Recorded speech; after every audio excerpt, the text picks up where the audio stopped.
Fenêtre sur l'étranger, direction l'Inde et New Delhi. New Delhi pour parler de la politique américaine. Le lien entre les deux, c'est Kamala Harris. Angélique Forget, bonjour. Vous êtes donc notre correspondante à New Delhi. La candidate démocrate a des origines indiennes du côté de sa mère. Comment est-ce qu'elle est perçue chez vous ?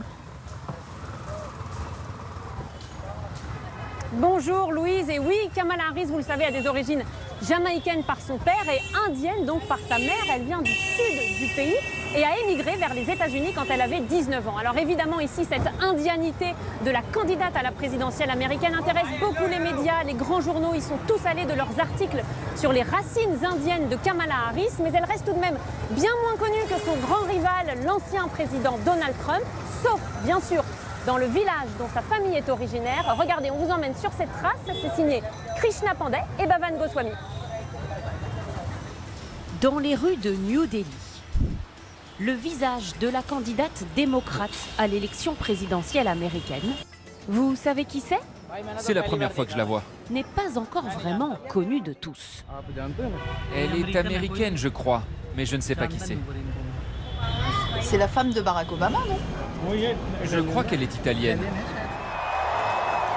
Kamala Harris a pourtant bien des origines indiennes. Sa mère, qui a émigré aux États-Unis quand elle avait 19 ans, est née dans le sud du pays. Et son grand-père était originaire de ce petit village. Voilà, ici c'était le terrain du grand-père de Kamala Harris. Mais ils sont partis il y a 80 ans. C'était une maison avec un toit de tuiles. Aujourd'hui, il n'y a plus rien. Kamala Harris, qui a déjà effectué plusieurs voyages en Inde étant petite, ne se serait jamais rendue dans ce village. Mais cela n'empêche pas le prêtre de prier régulièrement pour son succès. Nous espérons qu'un jour elle viendra ici. Nous prions pour qu'elle devienne présidente. Elle descend de ces terres du Tamil Nadu. Si elle gagne l'élection, elle fera notre fierté. Sa notoriété ici date de sa nomination en 2020 à la vice-présidence américaine. Ce commerçant conserve depuis ce moment un calendrier à son effigie, offert par une entreprise indienne. Voici le portrait de Kamala Harris quand elle était vice-présidente. Elle est à côté de Joe Biden.